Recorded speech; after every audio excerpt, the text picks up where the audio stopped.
Buenas tardes. Sean bienvenidos al 6º Congreso Nacional de Investigación en Cambio Climático. El mundo después de París es una de las presentaciones que se van a tener en este momento. Bien, mi nombre es Luz del Carmen Velázquez y voy a ser la moderadora de esta mesa en este momento y voy a hacerles una pequeña introducción del Sistema Nacional de Información del Agua. Bien, esto va encaminado básicamente a la difusión, a la disponibilidad de información del tema del agua, encaminada obviamente para que puedan hacer uso de esta información, sea para análisis específicos o bien ya presenta una cierta forma de análisis, pero pueden ustedes bajar información y trabajar libremente con ella. Este sistema está desarrollado por la Comisión Nacional del Agua, donde yo colaboro, y lleva ya un tiempo de desarrollo dentro de la comisión. El Sistema Nacional de Información del Agua es el sistema de información institucional de la CONAGUA, que está por ley en las aguas en la Ley de Aguas Nacionales, está a cargo de la Subdirección General de Planeación. Está integrado por personas, está integrado por software, es todo el concepto amplio de sistema de información. Este sistema se encarga de integrar, procesar información y poner al público en general para que no tengan necesidad de estar buscando en diferentes, lugares propios incluso de la Internet, ¿sí? Se ocupa básicamente, es un sistema que no se ocupa de procesar información y de generar indicadores. Los datos como tal son generados por sistemas operacionales.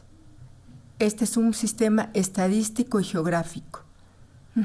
Entonces, trabaja básicamente de la parte media, no alcanza, de la parte media a la parte superior de lo que es la pirámide básica de información. Nuestros principales usuarios son tomadores de decisiones, especialistas en planeación y actores involucrados en la gestión del agua. Esto es importante porque en este caso ustedes como audiencia tienen mucho que ver con lo que es la gestión para el cambio climático en este caso, ¿no? Tiene componentes básicos. Tiene 3 componentes básicos. Como les decía, es un sistema en el amplio sentido de la palabra. Está conformado por acciones, por procesos, por personas y por una parte informática, que es la que les voy a comentar rápidamente en esta presentación. El comité técnico tiene como propósito, es un grupo conformado por varias instituciones, como Semarnat mismo, Salud, el IMTA participa también, COFEPRIS como parte de Salud, y tiene como propósito crear sinergias y definir información de interés nacional. Trabajamos estrechamente con el INEGI. Bien, el segundo componente del SINA es un programa de actualización y publicaciones continuas. Esto es bien importante en el tenor que nos ocupa ahora. ¿Por qué? Porque este programa de actualización lleva 17 años continuos de publicaciones y obviamente a través del tiempo se procura evolucionar y mejorar en estas publicaciones a través de lo que son las publicaciones estadísticas del agua en México, el Atlas del Agua en México, y ahora tenemos lo que son la Numeragua. Estos documentos son muy utilizados por la academia y por el público en general porque tiene información tanto procesada como información básica que les puede ser de utilidad. El Numeragua, digamos que es un producto sintético de este documento que es Estadísticas, y el Atlas pretende presentar la información en mapas a nivel de todo el país y en una forma muy esquemática, con gráficas y tablas. Es una forma de socializar la información que trabajamos dentro de la institución. Estos son los productos que tenemos, los últimos, y en ellos siempre se ha incluido ya sea un disco, después un DVD, ahora una memoria USB donde tienen los documentos tanto en PDF como en Excel. Esa es la parte de publicaciones impresas que ha generado de alguna manera esta camino, pues, a lo que hemos llegado para convertir al Sistema Nacional de Información en la plataforma informática que es hoy en día. La plataforma informática es flexible, está diseñada para integrar y difundir datos propios del sector. Esta es una forma esquemática de presentarles lo que es las fuentes de información. Entra una base de datos estadística y geográfica. Este es un punto muy importante, es estadístico y geográfico. Tienen la histórico aquí, pueden tener para diferentes momentos o tiempos la información. Y geográficamente también está ubicada en el espacio y en el tiempo. Bien, rápidamente les voy a resumir en qué consiste. Son 50 temas organizados en 3 ejes diferentes: social, ambiental y económico. Hay un módulo que se llama Geocina. Este módulo consta de 120 capas de información geográfica disponibles en formato shapefile para que los expertos en trabajo de sistemas de información geográfica puedan tener directamente las capas y trabajarlo con ellos. Para público general están digamos, le llamamos tableros, que son los temas que están procesada la información, tienen reportes y tienen mapas temáticos. Ahí no necesito tampoco tener ningún software específico ni ser gran conocedor del tema para poder tener información disponible. Tiene un buscador general y tiene accesos directos, sean a mapas, gráficas, reportes. Todos ellos obviamente tienen una referencia. Son consultas previamente diseñadas, sea en mapas o sea en gráficas. Todos los mapas tienen, dependiendo si son de polígonos, de puntos, de líneas, van a tener una información específica. Obviamente, dependiendo del tema. Si estamos hablando de acuíferos, va a tener la condición o la disponibilidad de acuíferos, o si tiene intrusión salina, o en qué zona de cobro de derechos se encuentra, por ejemplo, ¿no? Tiene consultas para diferentes años, que es lo que les comentaba, importante por ser un sistema estadístico. Y una descarga de capas y consulta de metadatos, una descarga directa del tema en formatos ya específicos para trabajar en software específico para sistemas de información y obviamente la fuente de donde fue tomada la información. Los reportes tabulares, que van siendo, digamos, escalables, ¿no? Si nosotros, la Comisión Nacional del Agua, organiza el país en 13 regiones hidrológico-administrativas. Esas regiones tienen estados, entonces vamos escalando para el estado que le corresponde o los acuíferos que están asignados a esa región hidrológica administrativa o las cuencas que tiene esa región hidrológica administrativa. Existen ligas directas para documentos oficiales, dígase disponibilidad o la NOM 011, ¿dónde está, dónde la encuentro? Bueno, pues aquí directamente ya no necesitan andarla buscando en otro lado, de aquí la pueden bajar. Diferentes niveles de desagregación, nivel nacional, regional, estatal, mundial, para poder contextualizar a nuestro país en algunos de los casos, dependiendo del tema del que se trate. y la exportación. Pueden hacer exportaciones directas en formato PDF o Excel. Pueden bajar la información que están viendo ahí. La consulta cartográfica, que es el Geocina que les comentaba, son 120 capas que van desplegando. Esto no trata de ser un sistema de información geográfico, esto es importante, es simplemente un visor para que vean las capas disponibles y que puedan ustedes solicitarlas en caso necesario y trabajarlas ya específicamente de acuerdo a sus necesidades. Hoy por hoy esto se hace a través de una solicitud a un correo electrónico. Esperamos que para fines de este año ya tengamos esto disponible sin necesidad de pedir la capa específicamente. Ahí lo único que van a tener disponible libre va a ser lo del último año. Si quieren un histórico, se solicita. Ese es el plan que tenemos para fines de este año. Esto se puede consultar en dispositivos móviles, obviamente en PCs y con navegadores generales, Fox, Chrome, Internet Explorer. Pueden exportar la información. Esta es la liga donde pueden consultarla directamente. Ahora hemos migrado a la página .gov.mx, lo encuentran en acciones y programas, entran a ver historial, continúan leyendo y entran aquí directamente. En esta sección, que es la parte derecha que están viendo en la pantalla, pueden ver una síntesis muy específica sobre los temas que vienen en las estadísticas. Todo es la misma información presentada de diferente manera, sea impresa, sea en una USB, sea a través del Internet. Y esos son los temas específicos, se van entrando y van teniendo una síntesis muy breve de lo que se trata.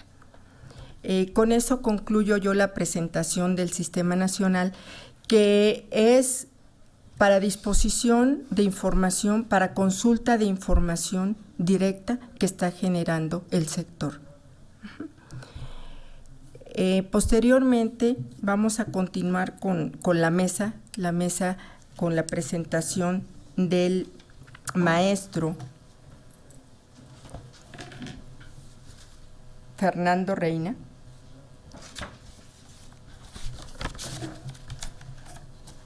El maestro Reina, vamos a ver aquí su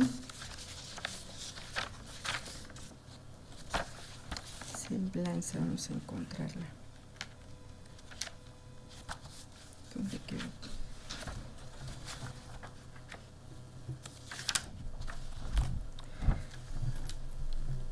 Es maestro en Gobierno y Asuntos Públicos por la Facultad de Ciencias Políticas y Sociales de la Universidad Nacional Autónoma de México. Ha realizado estudios de especialización y diplomado en evaluación de proyectos, reingeniería de procesos, sistemas de información y evaluación de políticas públicas en la Universidad Iberoamericana, el Centro de Investigaciones y Docencia Económica y la Universidad Nacional Autónoma de México. Su experiencia profesional es muy amplia, 25 años en el sector público y privado. Los últimos 15 años ha estado involucrado en el sector hídrico mexicano.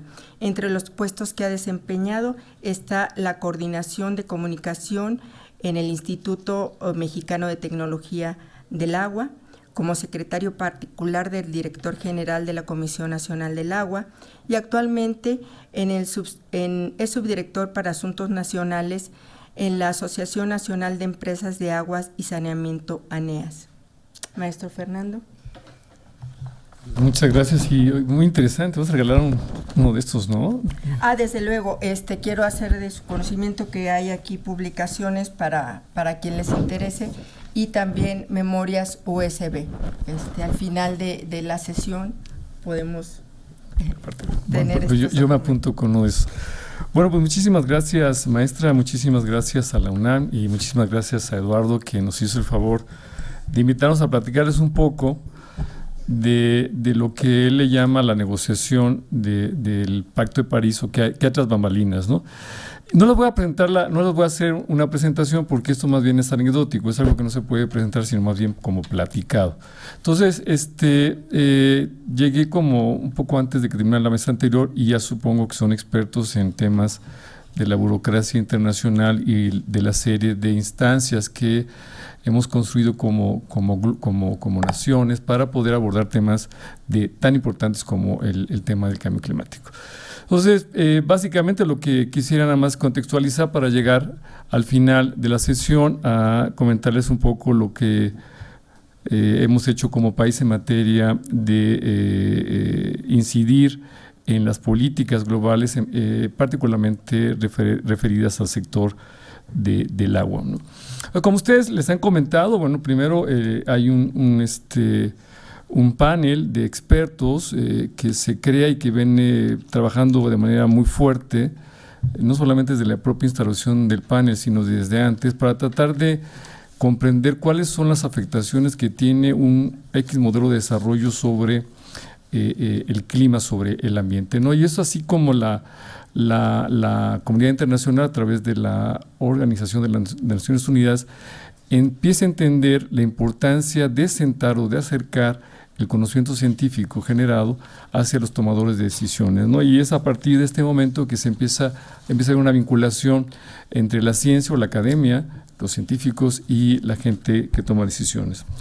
En ese sentido, el IPCC se convierte como en la columna vertebral científica en la que los gobiernos se apoyan para poder verificar y validar lo concerniente. El panel ha sido cuestionado muchas veces, pero finalmente, a través de el gran esfuerzo que han hecho para poder homologar, para poder concretar visiones a veces contradictorias al interior del panel, han logrado tener ya una base sólida que les permite afirmar que efectivamente el incremento de la temperatura a nivel global se debe a cuestiones antropogénicas, ¿no?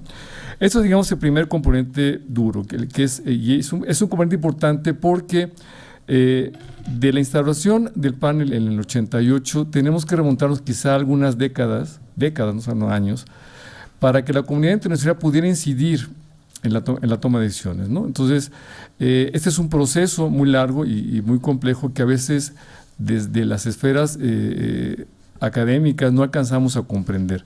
Aquí chocan intereses muy fuertes, chocan visiones culturales muy arraigadas, chocan ideologías, en fin. Y esto posibilita o no el tránsito de nuevas formas de comprender el mundo y hace difícil a veces la instauración de medidas que para muchos se hacen urgentes. En el terreno nacional es complejo, en el terreno internacional es muy complejo. Y cuando hablamos de complejidad y hablamos muy complejidad, ya es una exageración, pero es así.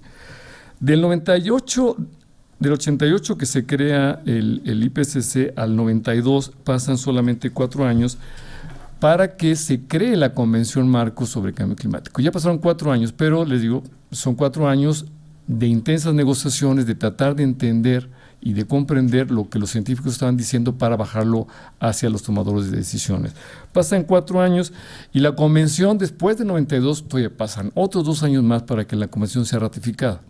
Entonces tenemos ya un proceso importante de negociaciones donde muchos países empiezan a interactuar y al interior de los países los intereses empiezan a interactuar. Una de las principales, digamos,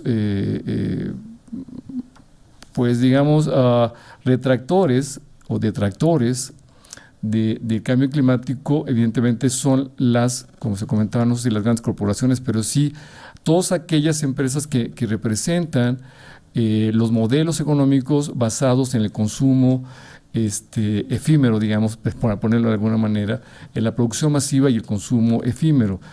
Esto evidentemente provoca una sobreexplotación de los recursos naturales y esto ha provocado a la larga una terrible preocupación en varios aspectos, no solamente en términos ambientales, sino también en materia de distribución de la riqueza, por ejemplo.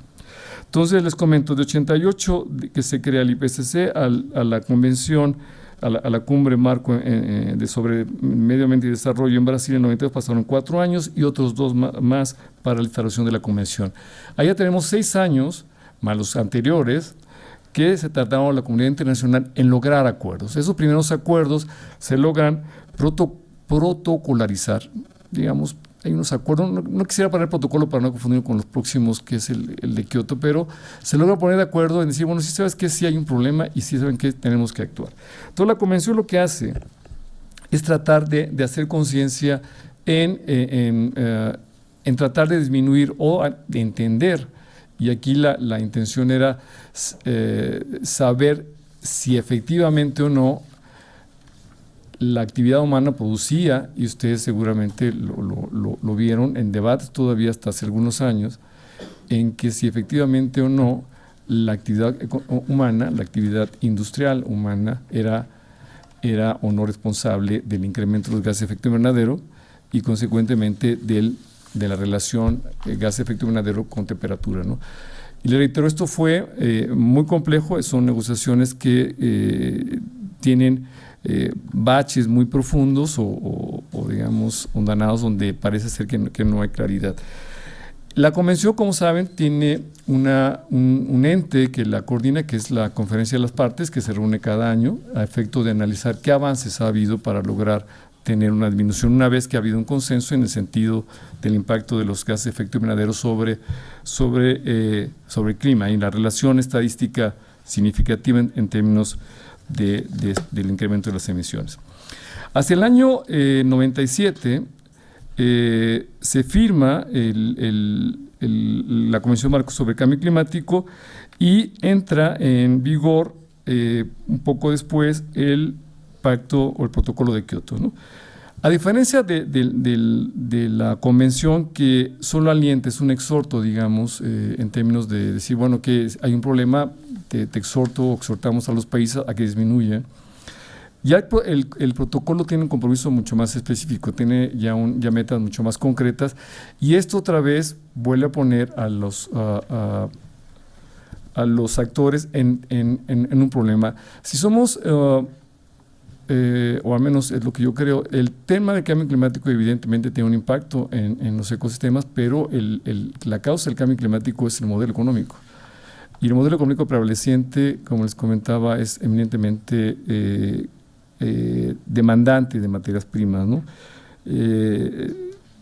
Yo he sostenido que el no consumo de los pobres es el que mantiene el consumo de los que sí tienen posibilidades, y que si quisiéramos tener el mismo nivel de vida de los europeos o norteamericanos, eso sí lo dicen los expertos, necesitaremos los recursos de 3 planetas y medio, ¿no? Entonces, el modelo económico, ahí es donde empiezan a haber muchas preguntas y muchos cuestionamientos sobre la efectividad de este tipo de pactos internacionales, pero lo que sí es cierto es mejor tener esto a no tener absolutamente nada, ¿no? Y seguimos viendo. Bueno, entonces, como les comentaba, ya tendríamos fechas 88, 97 y ahora 2004, cuando entra la ratificación del protocolo de Kioto. Entonces ya pasaron desde entonces cerca de 16 años para poder establecer ya compromisos puntuales. ¿Cuáles son esos compromisos puntuales? Bueno, básicamente era la reducción ya propiamente identificada de qué gases de efecto invernadero y en qué cantidades deberían de reducirse. Esto fue hasta el 2004. Entonces, como ven, la velocidad va siendo, pues digamos, mucho más, primero una parte muy amplia que nos llevó décadas hasta entender el problema, y después empezamos como a comprender y tratar de acelerar soluciones. El protocolo de Kioto, como les comento, tenía como objetivo la reducción del 5% de la emisión de gases con respecto de efecto invernadero en relación a lo que se había medido en 1990. Y ya se establecen cuáles son los compromisos por cada uno de estos, ¿no? Aquí el problema principal fue, como ustedes saben, la no, ¿cómo le llaman ellos? Ratificación por parte de los Estados Unidos y de China y otros países en firmar el protocolo, dado que la energía como sumatoria, pues, de los gases de efecto invernadero representa más o menos el 25% de su producción. Entonces, si no hay energía, si no hay cómo mover las máquinas y las empresas, pues evidentemente que el desarrollo se ve detenido. Pero finalmente hay un esquema, hay una visión ya más consensada a nivel de la comunidad internacional al efecto de tratar de establecer objetivos más puntuales de la reducción.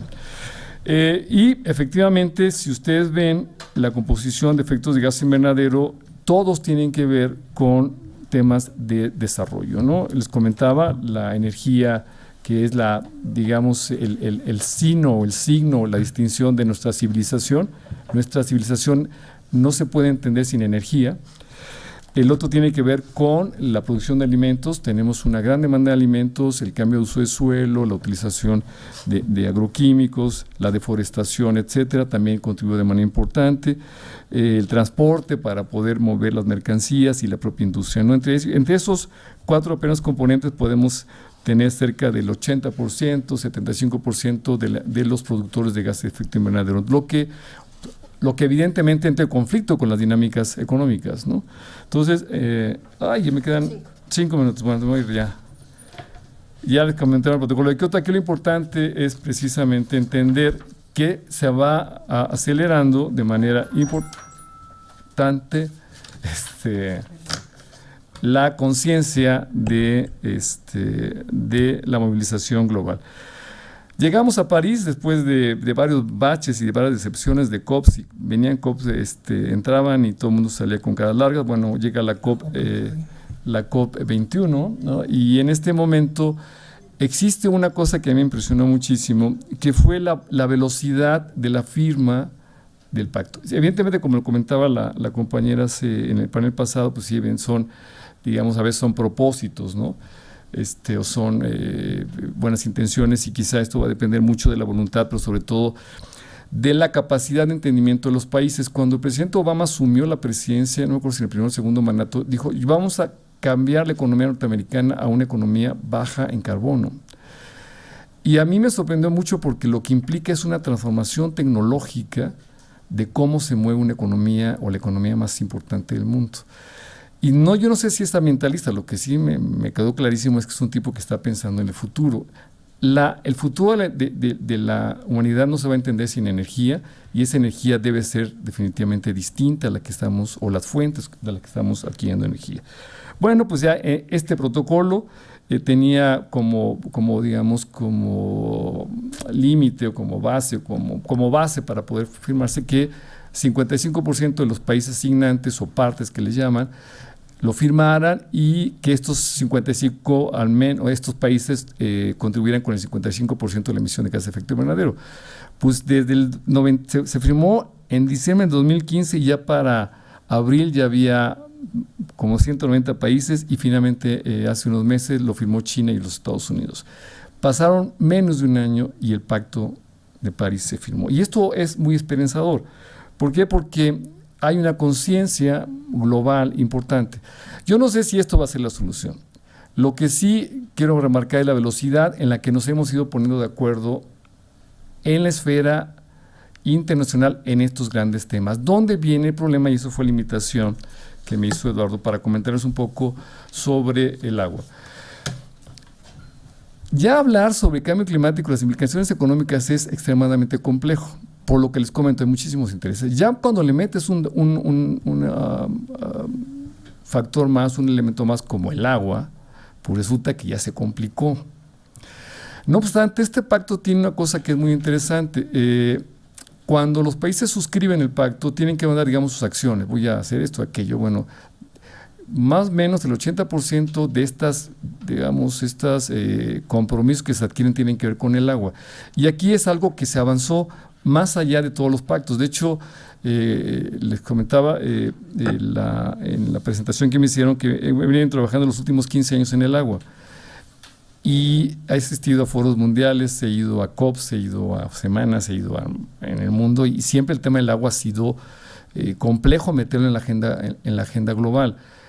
Particularmente, por ejemplo, el tema de adaptación. Me acuerdo en Estocolmo nos decían, bueno, que vamos a financiar acciones de adaptación, pero díganos cuáles son las diferentes en las acciones de combate a la pobreza. Esa es otra cosa que tiene el pacto, que está vinculando el combate o la mitigación y la adaptación, lo está vinculando con las metas de desarrollo sustentable, que, como ustedes saben, tienen como su base precisamente combatir de manera importante la pobreza. Y en el caso del agua, bueno, tenemos cosas muy importantes que hacer. Esto a nivel del pacto como tal está establecido quizá de manera no explícita, pero está contenido en los acuerdos que se hacen tras bambalinas, ¿no? En ese mismo pacto, la Red Internacional de Organismos de Cuenca, la RIOC, convocó a los países signantes del pacto, es la Carta de la RIOC, que básicamente se compromete en la gestión integral del agua en cuencas, en fin. Convoca a la comunidad y deciden firmar un pacto del cual se desprende, entre otras cosas, el compromiso de buscar una mayor cooperación internacional. En este pacto, México, a través de la CONAGUA y a través de la NEAS, logramos suscribir 2 acuerdos con la ROC en tema de gestión del agua. Uno con el Organismo de Cuenca del Valle de México, para lograr lo que ellos consideran un manejo integral de la cuenca. La cuenca del Valle de México, les comento, es una cuenca que está debajo de una bomba de tiempo que le han apretado el botón de tic-tac, tic-tac, tic-tac, tic-tac. Yo no sé cuándo va a estallar, pero va a estallar, y cuando estalle, pues quién sabe qué pasar. Entonces, es muy interesante, logramos un acuerdo para que la gente que maneja los sistemas y la gestión del agua, al menos desde el punto de vista urbano, pudiese entrar a apoyarnos. Y el segundo, con el Organismo de Cuenca del Valle de México y un organismo en París, que es el Sena Normandie, que básicamente es igual, es colaboración internacional. Ya para finalizar, antes que me corran, les comento que el tema, México no lo ha dejado. Los que han tenido oportunidad, y seguro muchos de ustedes lo han tenido, de estar en foros internacionales, es muy complejo meter los temas, ¿no? Y mucho más meterse. Cuesta mucho esfuerzo, cuesta mucho dinero estar metidos en los foros internacionales, pero bueno, México ha hecho un esfuerzo muy importante y empujó lo que le llamó primero Panel Intergubernamental sobre el Agua, que era un poco como el IPCC, pero menos científicoso. Se hizo muchísimas negociaciones y se logró poner el panel de alto nivel sobre el agua. Y este panel de alto nivel se presentó en la asamblea pasada de Naciones Unidas, está operando, México copreside, pero nos ha llevado muchísimo tiempo, lo empezamos a trabajar desde 2014, se presenta en 2015, pero tuvimos que trabajar en muchísimas reuniones internacionales para lograr tener una aceptación y tener respaldo internacional. Hoy día lo respalda el Consejo Mundial del Agua, lo respalda el Banco Mundial, y está integrado por 12 países, México e Islas Mauricio. Lo presiden y básicamente son temas del agua que tienen que ver desde infraestructura, gestión del agua, calidad del agua, información, etcétera. Entonces, esto es un poco la negociación que me pedía Eduardo que tratara de meterlo en 20 minutos. Es muy anecdótica, es mucho de estar trabajando sobre cosas a lo mejor tan triviales como qué quiere decir agua segura o agua potable, o si es saneamiento básico o mínimo vital, etc. Son cosas muy puntuales, pero que bueno, se los quise plantear más bien como una historia. Al final del día, el cambio climático es una historia de la humanidad y tenemos que escribirla, y ojalá que el final para la humanidad pues sea un final feliz, porque para la naturaleza estoy seguro que no le va a importar y va a seguir trabajando para poder mantenerse, ¿no? Entonces, pues muchísimas gracias, Eduardo, muchísimas gracias a todos ustedes por escucharme, y bueno, si tienen alguna pregunta, con muchísimo gusto. Pásale. Maestro, muchas gracias. Fernando Reina, muchas gracias por la plática que nos has dado. Y aquí el maestro Espinosa va a hacer algún comentario al respecto de esta conversación que nos dio el maestro Reina. Sí, platicando con el maestro, primero quería agradecer a la doctora María del Carmen Carmona Lara y Anita que nos hayan dado la oportunidad de participar en esta mesa de trabajo, y además con la doctora Lara venimos trabajando en diferentes mesas desde el 2006, ya cumplimos más de 10 años trabajando en diferentes foros, y espero que continuemos en esa línea. Y queríamos comentar una de las inquietudes muy importantes en relación a la importancia que se tenía que meter la cuestión del agua. Era platicado yo con el doctor Carlos Gay García, se comentaba mucho que cuando se hace la modelación climática, las únicas dos variables que se utilizan, porque son las que tienen mayor información histórica hacia atrás, son el clima, la temperatura y las precipitaciones, que pueden ser la precipitación promedio diaria y las temperaturas, pero no se incorporaba todo el proceso del ciclo hidrológico. Por eso la necesidad de que también se pudiera medir la evapotranspiración, y otro de los factores muy importantes, que aquí están los investigadores del UNAM, que tienen que ver con las aguas subterráneas. Las aguas subterráneas quedan como que subterráneas en el contexto de la cuestión del cambio climático y en el contexto de las negociaciones internacionales. Por eso es la importancia de cómo se incorpora todos estos procesos y la incorporación de la RIOC a la parte de la discusión en la COP21. Muchas gracias, maestro. Bueno, continuando con las ponencias de la mesa, voy a presentarles al maestro Eduardo Espinosa Medel, que es licenciado en Economía, tiene una licenciatura en Economía por la Universidad Nacional Autónoma de México, tiene diferentes diplomados relacionados con la ecología y la economía. Ha sido asesor del subsecretario de Protección Civil y Readaptación Social, asesor de la Comisión de Programación y Cuenta Pública, ha sido profesor de la ENEP Acatlán, FES Acatlán, y ha publicado diferentes artículos, entre los cuales podemos mencionar La gestión de los recursos hídricos, realidad y perspectiva, la política pública del agua en la región poniente de la zona metropolitana del Valle de México, y ha participado también en eventos de cultura del agua en México con la conceptualización y vulnerabilidad social. El maestro Espinosa nos va a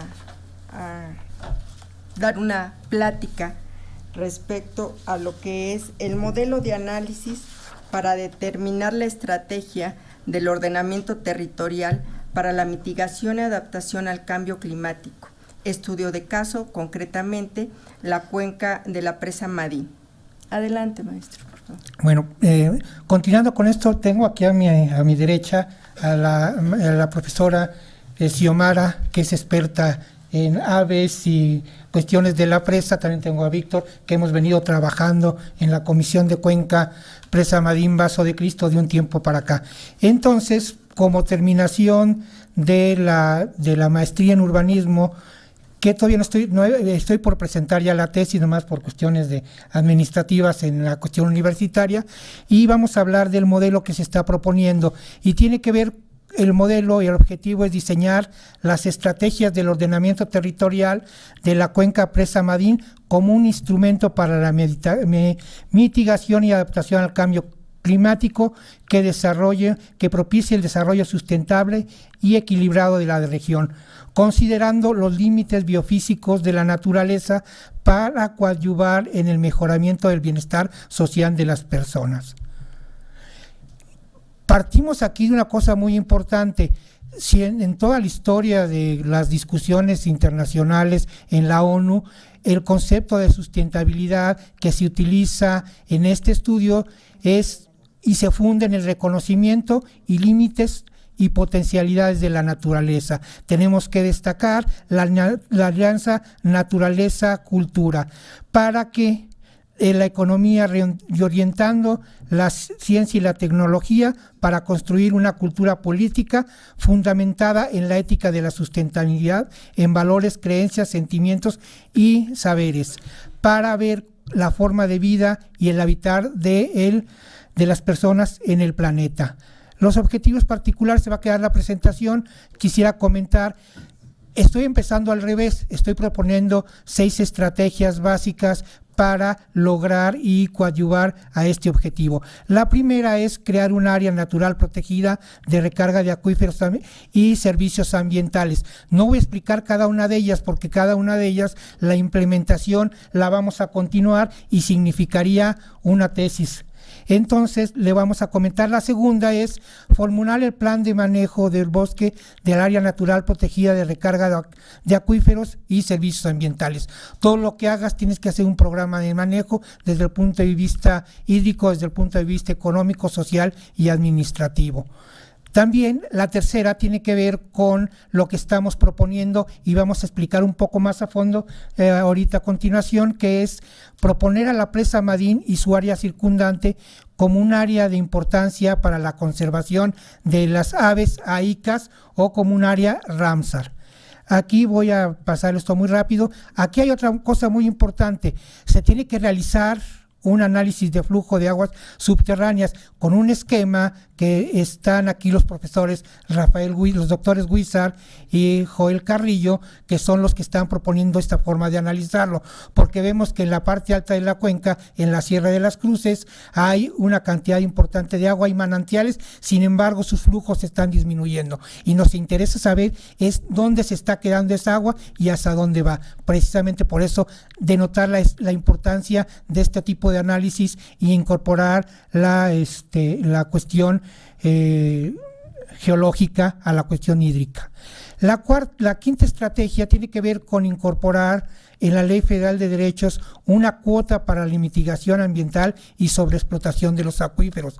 ¿Qué significa? Si tú quieres hacer un área natural protegida y no tienes recursos para dotarlas de estas cosas, que estarías bordando en el espacio. Y esta propuesta va a estar documentada porque ya hemos analizado y aquí es lo que se tendría que hacer y además tenemos que hacer con apoyo del Consejo de Cuenca, ve y acercarnos a la Cámara de Diputados para poder meter para el año que entra esta propuesta para que se pueda llevar a cabo. La estrategia número 6 es una propuesta de modificación de las tarifas de los organismos operadores de agua para incorporar los pagos por servicios ambientales y mejorar la eficiencia global. Tiene que ver con lo mismo, mecanismos que tenemos que ver cómo México tiene que entrarle con recursos para todas las cosas que tenemos que solucionar. Y esta ya lo hemos estado viendo y eso se tiene que ver en el Congreso Local del Estado de México y con la Asamblea del Distrito Federal para que en sus diferentes áreas metamos esta problemática. Y no me va a dejar mentir Fernando, pero a nivel nacional, los organismos operadores del Valle de México son los más ineficientes en términos físicos y administrativos. Están entre el 19 y 25%, comparado con el 95% aproximadamente de Tijuana y Mexicali. Quiere decir que en una región donde no hay agua, se está bastante mal. Entonces, aquí vamos a ver la demarcación geográfica, es la ubicación donde se encuentra la presa Madín. Ahí la podemos ver que está en el Estado de México. El Estado de México abraza todo el Distrito Federal y esta se encuentra en la porción nororiente del Estado de México, en el municipio de Naucalpan. Entonces, también hay una cosa muy importante. El año pasado, en el 2015, terminaron los Objetivos de Desarrollo del Milenio y empezaron lo que se llama los Objetivos de Desarrollo Sostenible de Naciones Unidas. Ahora sí se incorpora en el Objetivo 11 que estamos hablando, la mesa se llama Agua, Ciudad y Cambio Climático. Entonces, tenemos que lograr que las ciudades y los asentamientos humanos sean inclusivos, seguros y resilientes. Esto significa que debemos mitigar y adaptarnos al cambio climático en las ciudades. Ahora es una cosa muy importante. México se ha convertido tener una población eminentemente rural en 1910 el año pasado teníamos ya un porcentaje de la población es 84% urbana, quiere decir que está asentados en las ciudades y este es un problema que vamos a ir viendo. Aquí lo que vamos a ver es un esquema en el que se muestra cómo el crecimiento urbano a partir de lo que se conoce como la ciudad central que abarca la delegación Benito Juárez, Miguel Hidalgo, Venustiano Carranza y Cuauhtémoc, cómo ha crecido toda la ciudad y ha crecido hacia sus alrededores y ha ido presionando los lugares donde se recargan los acuíferos. Véase lo que es la cordillera del Chichinautzin, donde está la parte de la Jusco y la Sierra de las Cruces, que es donde está la presa Madín y otras presas. Este impacto ya ha presionado y vamos a ver cómo le ha pegado a la presa Madín y a esta zona. Y además también se presenta un problema muy importante que viene que ver con este mal manejo del agua, son el hundimiento de los acuíferos de la Ciudad de México.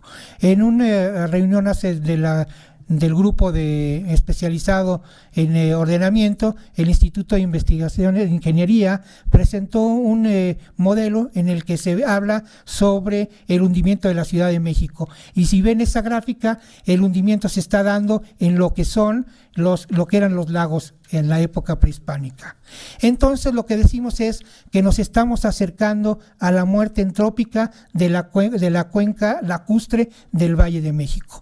Y en esa fotografía la tomé en finales del mes de agosto y pueden ver todo un corredor donde se ven al fondo los edificios. Está tomado desde la cúspide de Lomas Verdes y podemos ver la contaminación que toda la hemos sufrido y nadie lo podrá ver. Nadie lo podrá negar. Si se fijan, hay un corredor, aquí les estoy diciendo, ese corredor es básicamente Nuevo Polanco y lo que es el Paseo de la Reforma, en donde se concentra la mayor cantidad de actividades en la región y que además demandan electricidad, materiales y muchas cosas que vamos a ver ahorita.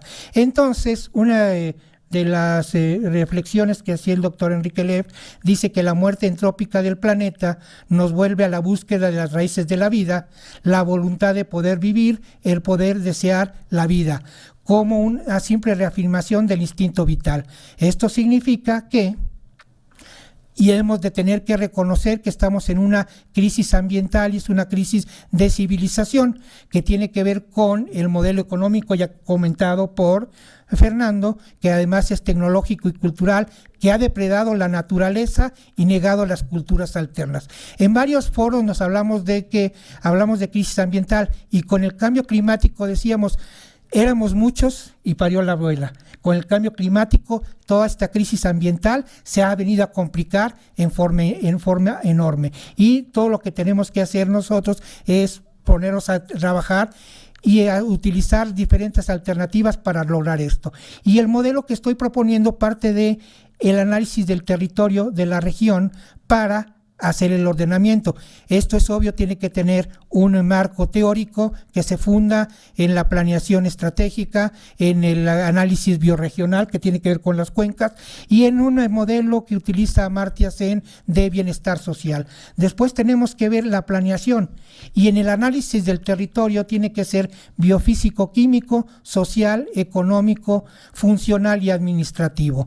Y además un programa de ordenamiento que tiene diferentes capas. Además, te tiene que considerar la huella ecológica, la ecología política, la huella económica, la huella de carbón, que es donde debería de analizarse en la COP cuál es la responsabilidad de cada país en su huella de carbón y en su huella ecológica, cuál es la importancia de cada uno, su responsabilidad. Otra de las cosas que se tiene que incorporar es lo que ha hecho y ha investigado el doctor Giancarlo Delgado, que no pudo estar aquí porque se encuentra fuera de México, es analizar el metabolismo de la Ciudad de México.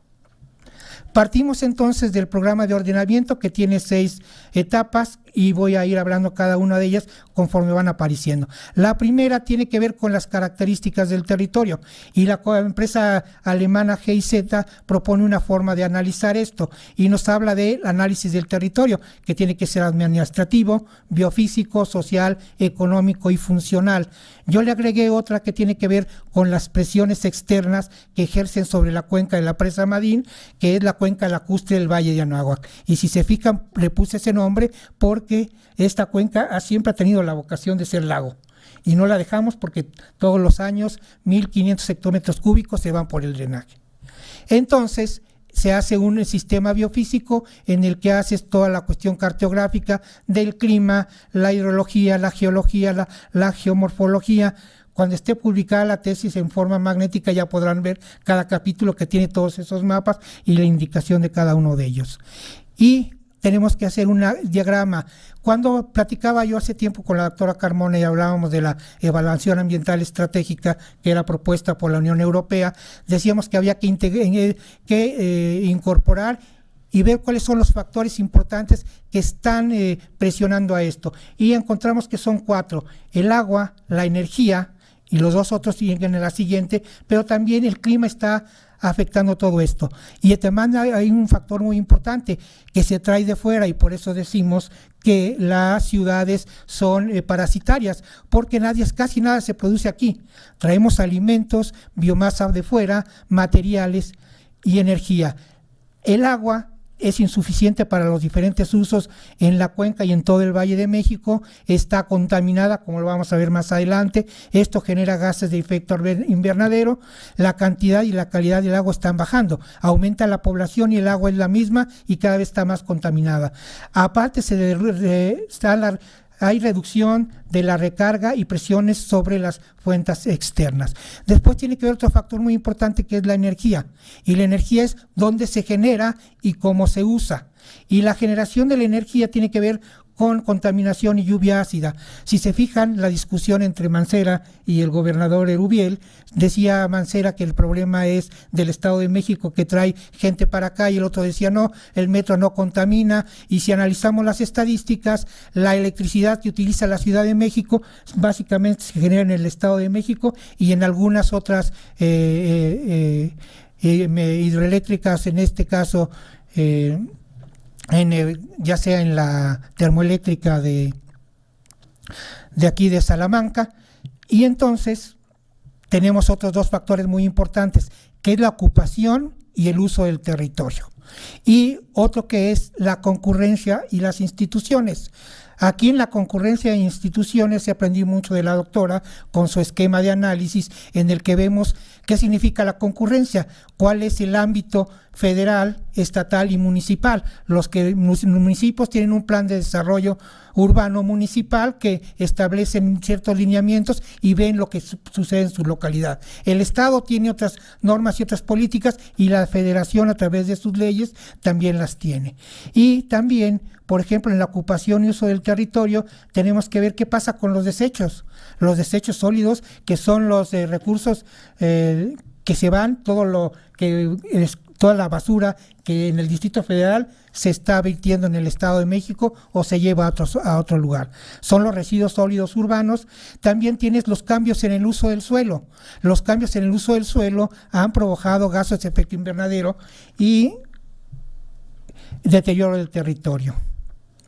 Entonces, lo que tenemos que ver después es lo que es el modelo para ver cuáles son los impactos más importantes. Y tiene que ver con la evaluación ambiental integral, una propuesta de la ONU en el GEO4, que la pregunta principal es qué está pasando con el medio ambiente y cuáles son las consecuencias. Y la principal fuerte motriz que tenemos para esto es el crecimiento urbano desordenado, y presiona al agua, los alimentos, y esto ha dado la degradación y las consecuencias de gases de efecto invernadero. Y tenemos impacto, pérdida de bienestar social, pérdida de servicios ambientales, islas de calor, cambio en la temperatura. Y después, ¿cuáles son las aptitudes del territorio? Básicamente vamos a ver que en las aptitudes del territorio, que estamos hablando de la cuenca, la parte alta de la cuenca Presa Madín, es una zona donde hay andosoles úmbricos y que esta zona es apta para la explotación forestal, pero tenemos que el 41% de esta zona son pastizales inducidos. Quiere decir que se está utilizando para agricultura y para ganadería en tierras que no son aptas para la agricultura, pero con la paga de los servicios ambientales tenemos que trabajar a través de cuestiones de trabajo social para lograr que la gente tenga algo que hacer para que nos ayuden a conservar el bosque. Después viene la normatividad aplicable en los artículos que aquí vemos: la Ley de Aguas Nacionales, la LEGEPA, la responsabilidad del Programa Nacional de Desarrollo, el bando municipal. Es un capítulo que tiene que ver con las leyes y tiene que ver también con la parte de la responsabilidad ambiental. Y tenemos que ver con las medidas de prevención y control, que ya estamos planeando las estrategias, que es el plan de manejo de la cuenca, cómo se disminuyen las presiones. Los tipos de medidas son recuperar las áreas naturales protegidas, las presiones e indicadores, y aquí vemos dos comparativos de lo que sucede en la cuenca Presa Madín, que tiene que ver con la temperatura.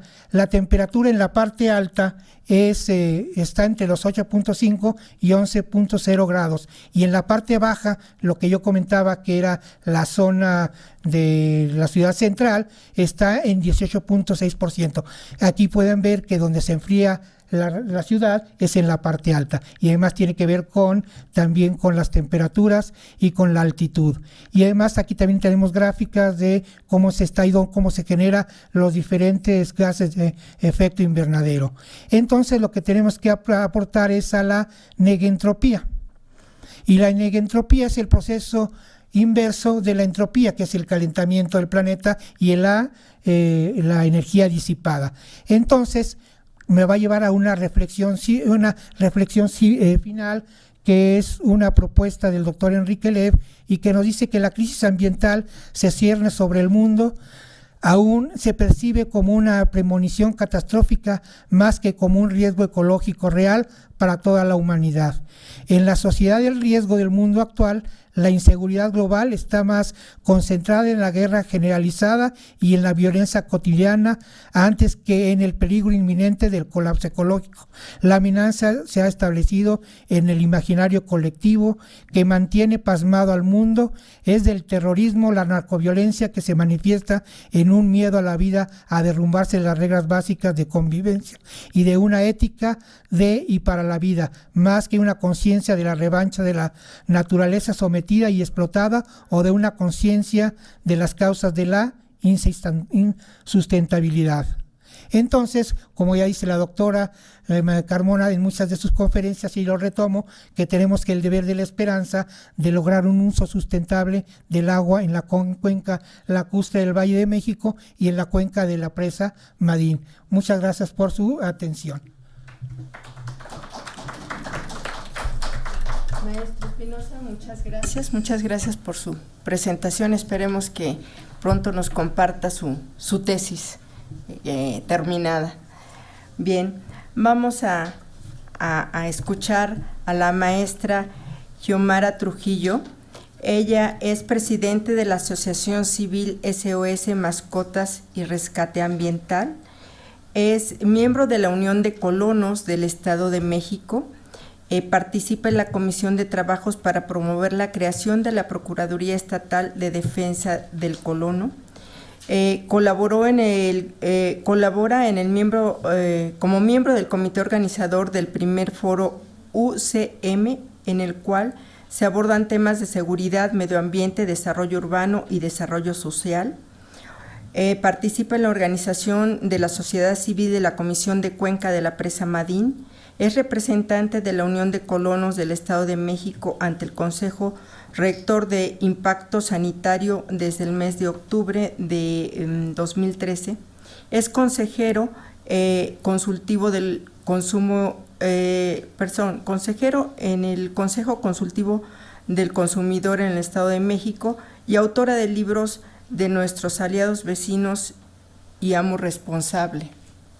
Es, por lo que veo, una actividad social bastante relevante en la zona de la Presa Madín. Bienvenida, maestra. Gracias. Básicamente, si me escuchan, buenas tardes. Básicamente, la parte a la que yo me he dedicado es al bienestar social. Esa es una parte que a mí me interesa mucho. El agua es vital para todo ser humano, es vital para todo ser vivo. Y ahí nos referimos a los animales, a las aves, a los mamíferos, etcétera, etcétera. Nombren los insectos si quieren. Estamos trabajando en una iniciativa para que la Presa Madín sea considerada un sitio de importancia.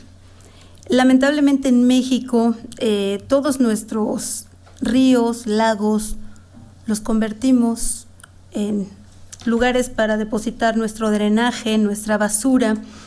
México entuba sus ríos en lugar de presumirlos. Al entubarlos estamos poniendo en riesgo, obviamente, a nuestras aves, en este caso que es de quienes voy a hablar, y a nosotros mismos.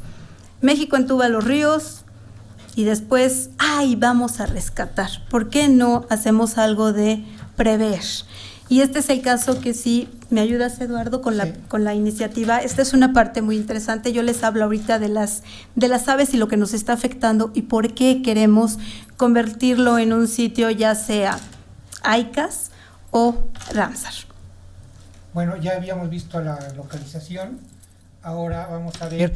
La visión que tenemos es que la presa Madín lleguen aves migratorias, las endémicas aumenten su población y que los niños y niñas practiquen actividades acuáticas sin riesgo a su salud y que el agua de la presa pueda ser utilizada para el consumo humano. Ahorita está en receso la planta potabilizadora, le están haciendo reingeniería y van a ver por qué cuando presentamos una gráfica de los contaminantes.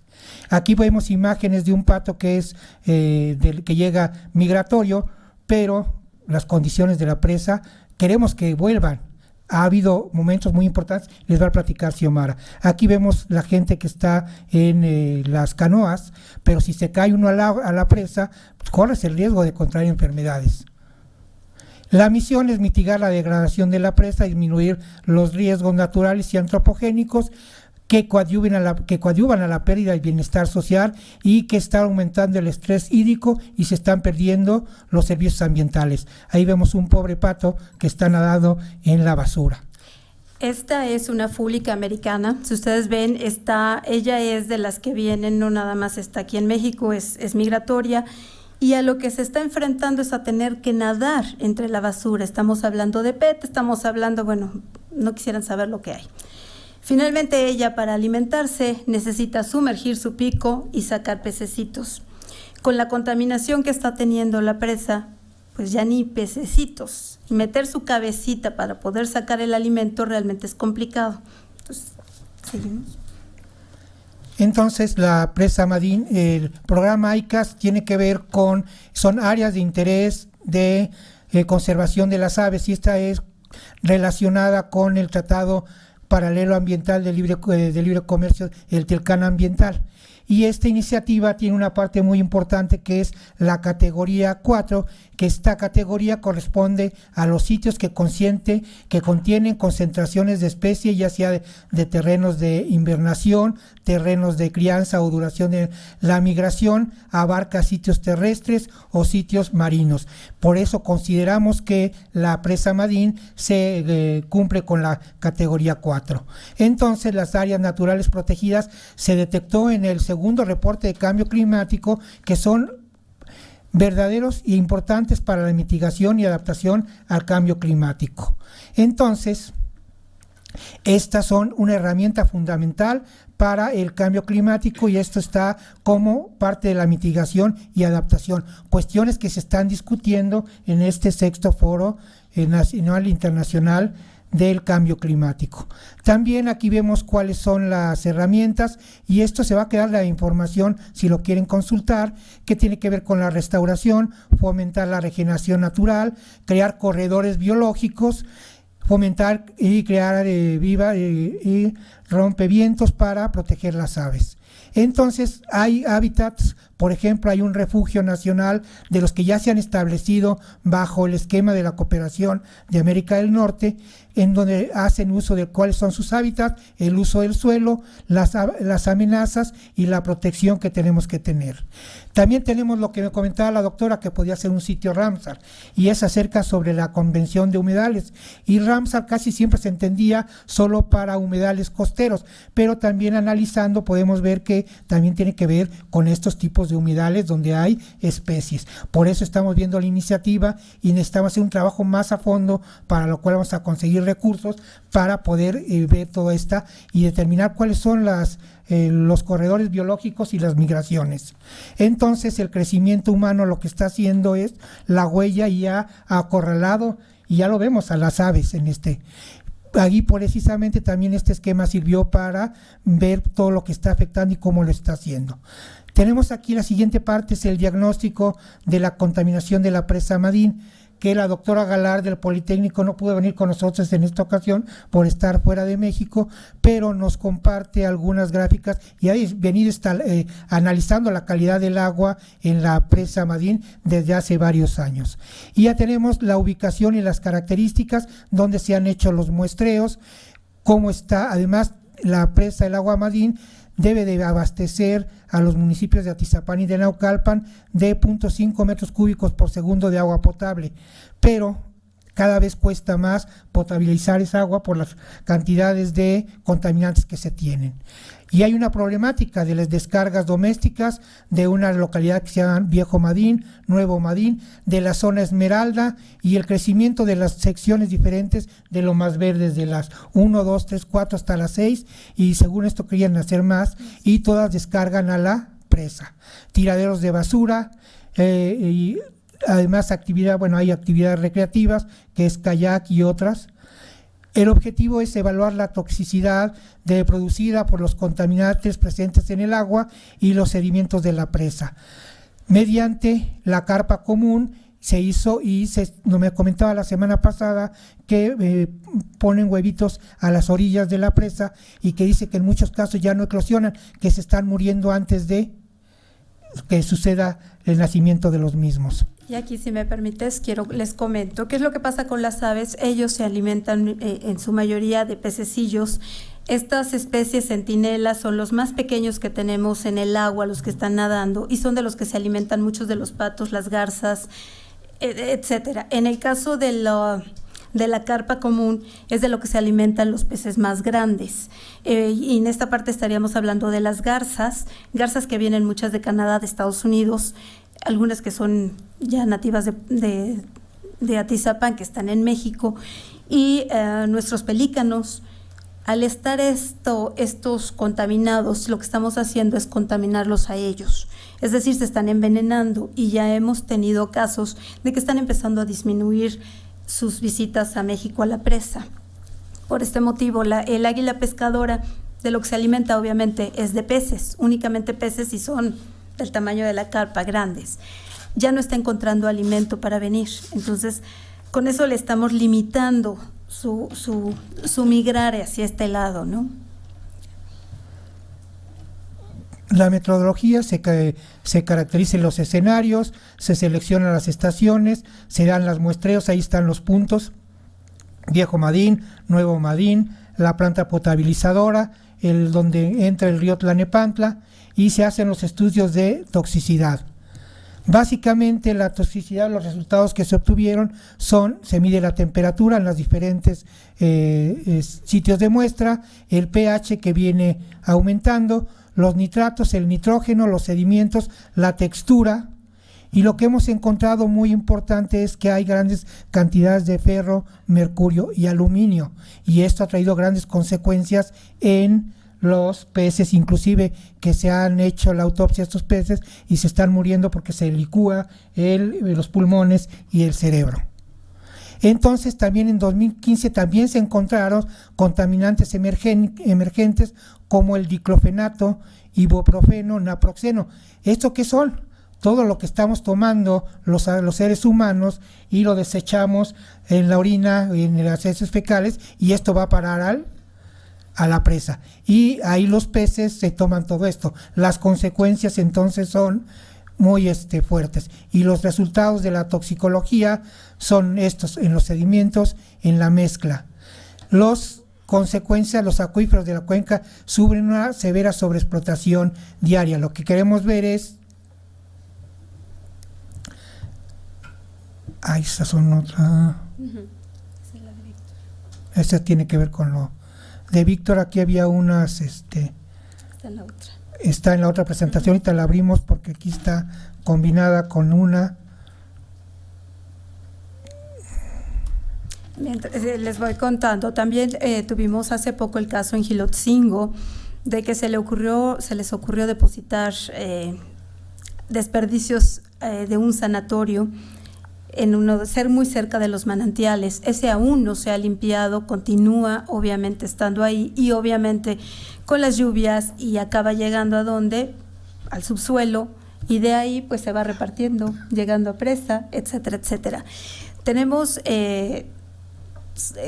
cambios de uso de suelo terribles de tal manera que antes era una zona que se consideraba verde.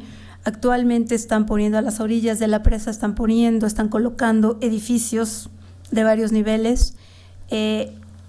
su drenaje está descargando directamente a la presa, es decir, no se le está exigiendo a los señores fraccionadores que hagan drenajes, que hagan cuestiones que no vayan a la presa. Todas van a la presa, todas sus descargas van a la presa. La basura la están arrojando también a la presa. Eso nos está obviamente contaminando terriblemente. Tenemos ahí el servicio de, vemos los chicos que van a kayak. En esta parte de los chicos que van a kayak, pues imagínense meter la mano en eso que sabemos que está total y absolutamente contaminado. Nuestras aves, gracias.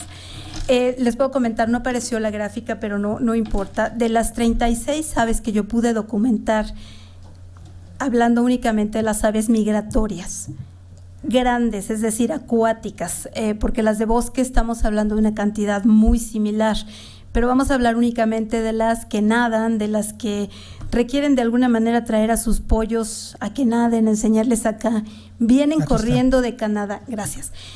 Tenemos que nosotros compartimos de las 36 aves acuáticas, acuérdense, nada más acuáticas documentadas, esas 36, 2 de ellas comparten territorio de crianza, nidación, es decir, van y hacen sus niditos y ponen sus huevitos y hacen a sus pollitos, los empollan y demás en territorio de Estados Unidos, Canadá y México. Solamente ahí tenemos en teoría 2 especies, que es una tringa solitaria, que es una hermosa ave patona, patos largas, y una garza. Esas 2 en teoría las compartimos para nidación en los tres países.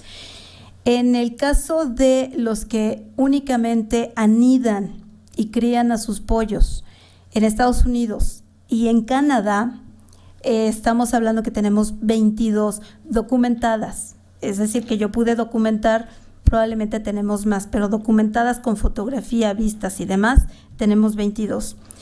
En el caso de de Estados Unidos, que únicamente anida en teoría lo que dice vamos a hablar de lo que dice la literatura y lo que dice los libros. Las aves parece que no saben leer porque no se enteran a veces.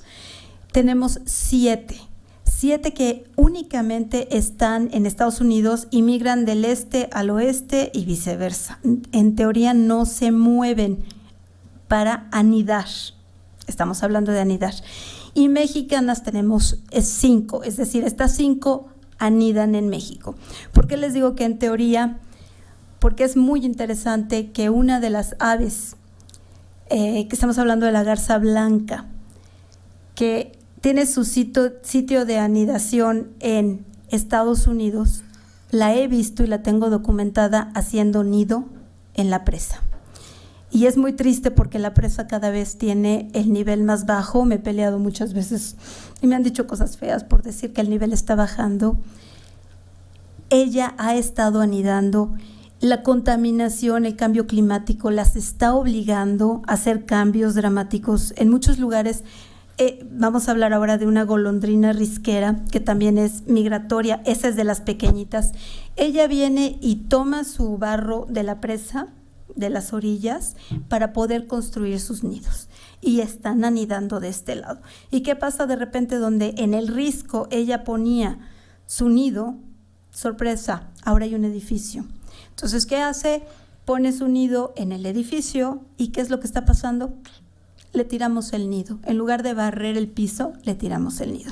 Entonces, nos estamos enfrentando a esto, que nuestras aves, tanto acuáticas como las de bosque, que vienen buscando refugio en México por los inviernos tan crueles que tienen en Estados Unidos y en Canadá, se están topando con que su sitio de refugio está siendo realmente afectado y está desapareciendo. Entonces, para mí es muy importante que se pueda lograr que la presa Madín sea un sitio ICAS o Ramsar, porque merece y necesita inmediatamente ser protegida. La última foto creo que dice mucho de lo que hay. Ellas comparten. Aquí tenemos varias especies y la que les decía, que es la garza blanca, que en teoría solamente anida en Canadá, es la más alta. la que tiene las patas negras y el pico anaranjado. Esa, en teoría, solamente anida en Canadá, pero la he visto haciendo su nido en la presa. Y ya como está ahora llegando a la presa, es una pena que la estamos condenando a morir. Gracias.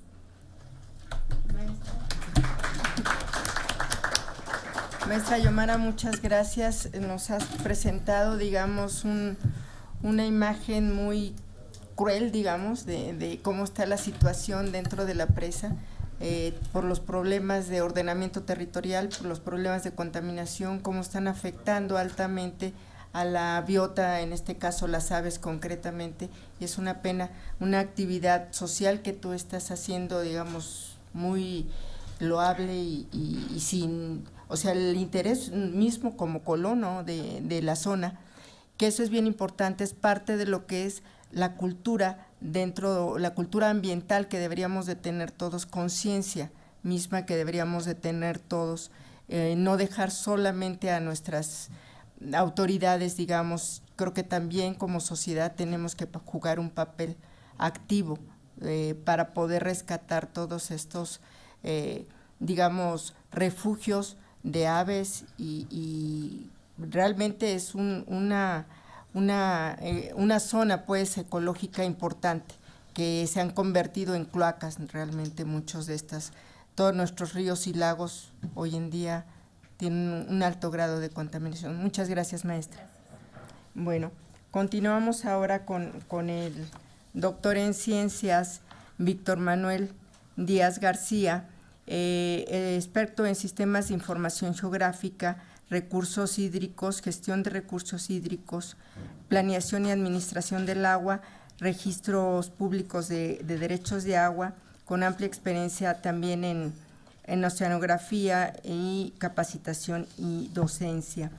El doctor ha sido asesor en sistemas de información geográfica para la OMM, asesor en sistemas de información de información geográfica para la generación de protección ambiental de la CFE, asesor de gestión de recursos hídricos para servicios industriales Peñoles, asesor del organismo operador de aguas de la Ciudad de México y asesor de la gerencia operativa en la Comisión de Cuenca de la Presa Madín. Bienvenido, maestro. Va a hablarnos sobre sistemas de información geográfica aplicada a zona de recarga en la zona del Valle. Adelante, maestro. Buenas tardes, mucho gusto de estar aquí con ustedes. Bien, pues aquí también haciendo hincapié en lo que como nos comentó la maestra Xiomara, pues ella también está por publicar un libro muy interesante sobre las aves que precisamente viven en ese entorno de la presa Madín. Yo creo que son muchísimas las aves y muy grande el problema. A mí me correspondió hacer el estudio en Valle de México para buscar zonas de recarga a través de un sistema de información geográfico. Hicimos un análisis jerárquico, lo hicimos hace algún tiempo y ahora inclusive estuvimos ahí en la zona de la presa Madín y ahora vemos cómo ha cambiado todo este entorno de una manera exageradamente rápida. Yo lo que veo ahí es un gran desorden, en pocas palabras, ¿no? Nosotros en la zona de Valle de México, pues obviamente nos interesa potencializar zonas de recarga. Zonas de recarga que nosotros encontramos a través de un programa de aplicación, una aplicación muy simple que encontramos inclusive en internet, todo el mundo la puede bajar. Y nos dimos cuenta de que no se sigue porque simple y sencillamente los intereses son mayores a los del abastecimiento del agua subterránea. Bien, nuestra cuenca pues tiene diferentes situaciones en cuanto a la fisiografía. Como para los que no se han metido mucho a este tema, pues nosotros tenemos ahí una cuenca que llamaríamos construccional en el sentido de que esta vertía originalmente hacia el sur, el agua drenaba hacia lo que es el río Balsas. hacia lo que sería todo lo que sería el Valle de Cuernavaca actualmente. Por X o Z razón, hace algún tiempo, un evento geológico importante cerró lo que era la descarga natural hacia lo que sería, no se ve, hacia la parte más abajo de la cuenca, construyendo una barrera volcánica. Se cerró entonces el paso del agua natural y en consecuencia también el agua subterránea. Y ahora drena hacia el norte. ¿Por qué? Porque la parte sur está más alta y la parte norte está más baja. Bien, todo este sistema hidrológico pues ahora está siendo severamente afectado por la falta de recarga, ya que hemos construido una isla urbana en donde nosotros detenemos el flujo de la lluvia hacia el subsuelo y nos encargamos de sacarla de la cuenca, lo que hablaba precisamente el maestro Eduardo acerca de que no le estamos haciendo ningún interés ni tampoco hincapié, lo que decía la maestra Geomara también, entubamos nuestros ríos. Bien, entonces nos dimos a la tarea de buscar esas zonas de recarga, y encontramos cosas muy interesantes, yo creo que más. Y vimos también que las zonas potenciales obviamente están cubiertas por construcciones, por desarrollos urbanos, por situaciones que se han venido manejando a lo largo de la historia.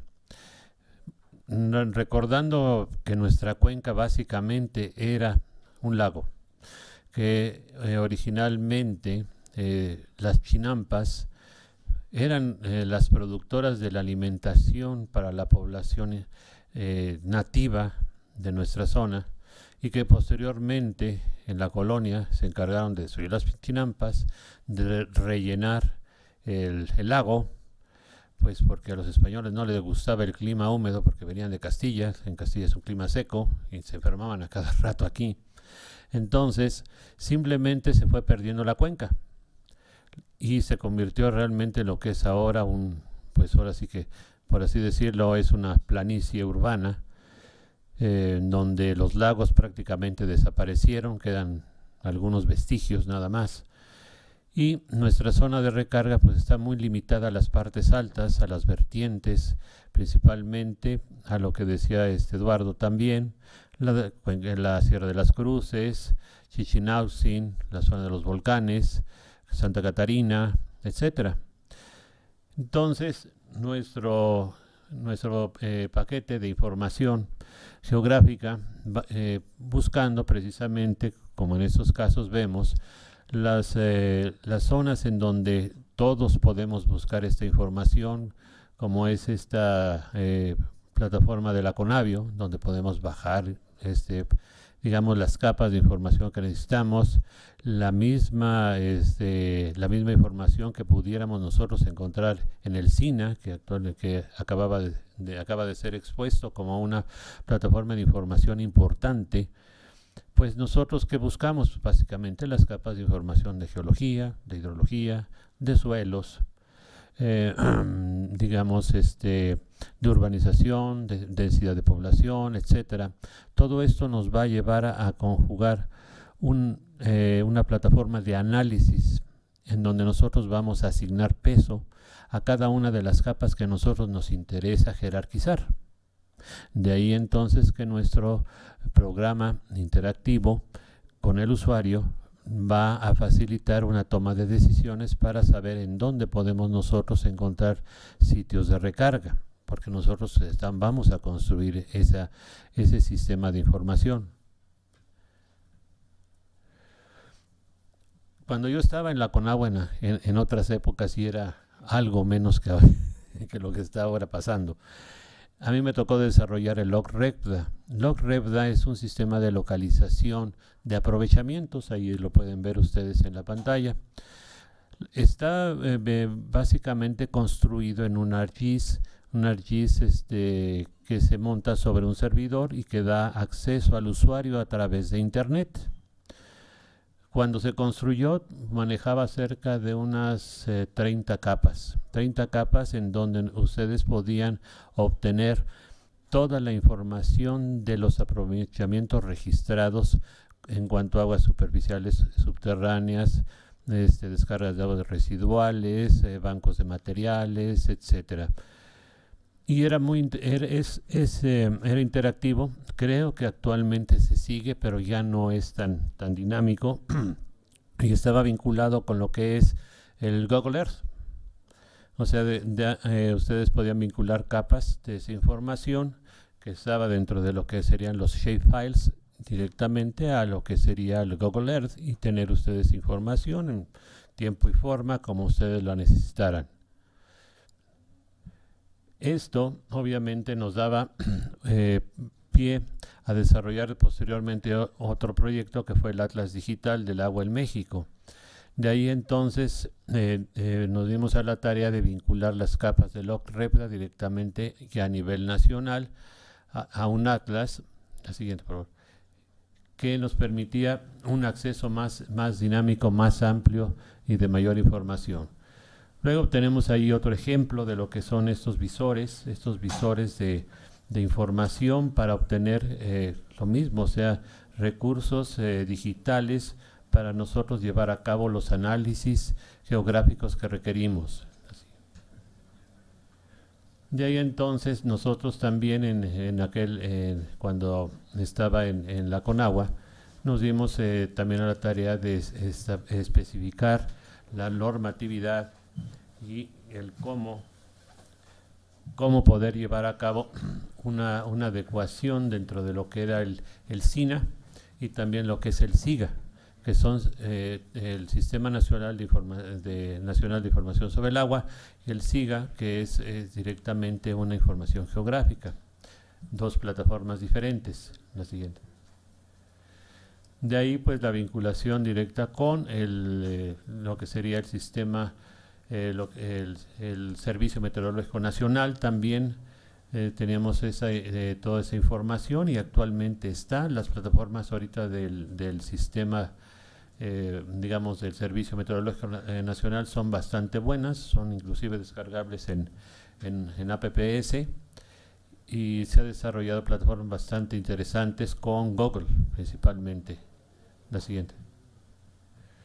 Y así entonces tenemos otros ejemplos también ahí del INEGI, con quien están vinculados varias ramas de información. La siguiente. Y ahí entonces tenemos la imagen de Google Earth que muestra los límites asignados por la Conagua para los acuíferos de la zona metropolitana.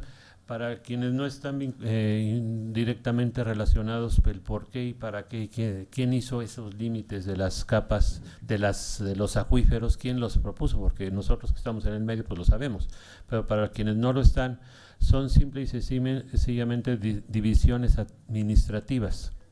Es decir, la Conagua, cuando se establecieron los acuíferos, los 600 y tantos acuíferos por parte de la Subdirección General Técnica, lo hizo con fines administrativos. Posiblemente alguien me puede decir, oye, pues se trata de un solo acuífero nada más. Posiblemente sí.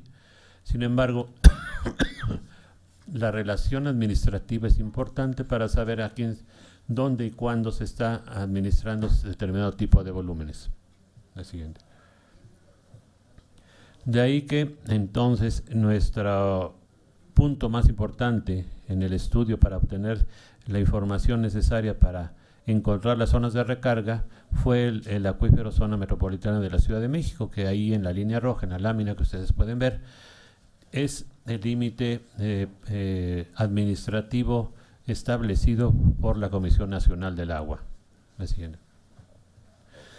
Ahí es otra imagen de un mapa geológico en el cual está editado por el Servicio Geológico Mexicano.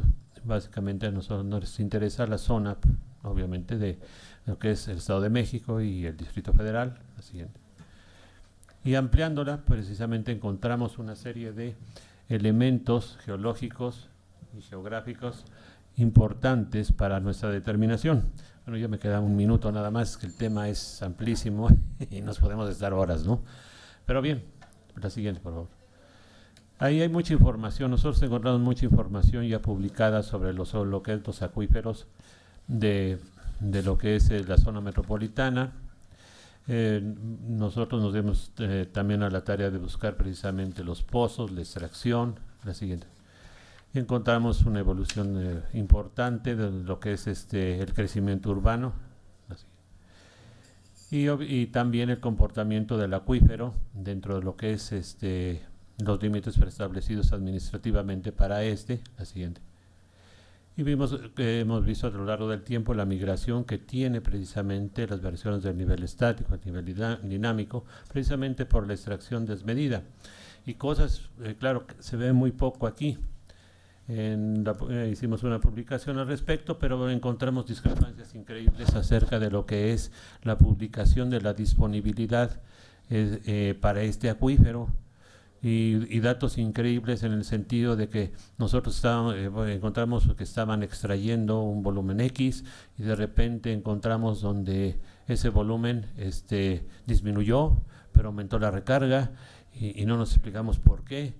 En fin, son situaciones en las cuales es la Conagua la que publica todos estos datos, no nosotros de ninguna manera, pero hay muchas discrepancias en la información publicada y esta debe de publicarse cada 3 años y a veces nosotros encontramos que esta información se publica cada 10. Bien, la siguiente. Y ahí tenemos otro ejemplo, esos puntitos rojos que ustedes ven ahí son nada más que los pozos. Los pozos registrados en lo que es en Valle de México. Yo nomás rápidamente les digo esto, yo participé también en un censo que hicimos en Valle de México, precisamente en este acuífero, y nosotros teníamos reportados 2.300 y cacho de pozos para Valle de México en cuanto a lo que es el REPDA, el Registro Público de Derechos de Agua, pero en el censo aparecieron 6.700. Entonces, dense cuenta de la magnitud del problema de la extracción del agua subterránea nada más aquí en Valle de México. O sea, es casi 3 veces más lo que se extrae del volumen registrado, ni siquiera de la extracción. Es muchísimo. Ahora, si vamos a las zonas de recarga, pues vemos que están prácticamente cubiertas. Pero no sé de mi tiempo, creo que ya me lo acabé, ¿verdad? Bueno, les agradezco mucho su atención. Este tema es muy interesante, abarca mucho más tiempo, pero estamos a sus órdenes para las preguntas que nos quieran hacer al respecto. Aquí el maestro Eduardo, la maestra Yomara y el maestro Fernando Reina también. Muchas gracias, maestro. Ya desafortunadamente se nos terminó el tiempo. Muy interesante todo lo que es el tema de información, de ordenamiento, de los problemas que estamos teniendo con la sobreexplotación y cómo está impactando todo esto a lo que son los recursos, en este caso del Valle de México. Hemos recibido aquí ya algunas preguntas para el maestro Espinosa y para el panel en general. Nos han dejado su correo electrónico. Debido al tiempo que ya estamos sobre de él, vamos a turnarles a ellos las preguntas y se los van a contestar vía correo electrónico. Agradecemos mucho el que hayan asistido con nosotros y vamos a hacer entrega de las constancias, por favor. Muchas gracias por haber asistido a esta mesa, Eduardo. Muchas gracias por la invitación para esta mesa. Maestra Carmona, muchas gracias. Vamos a ver, para el maestro Fernando Reina. Muchas gracias. Gracias. Para el maestro Espinosa. Muchas gracias, maestro.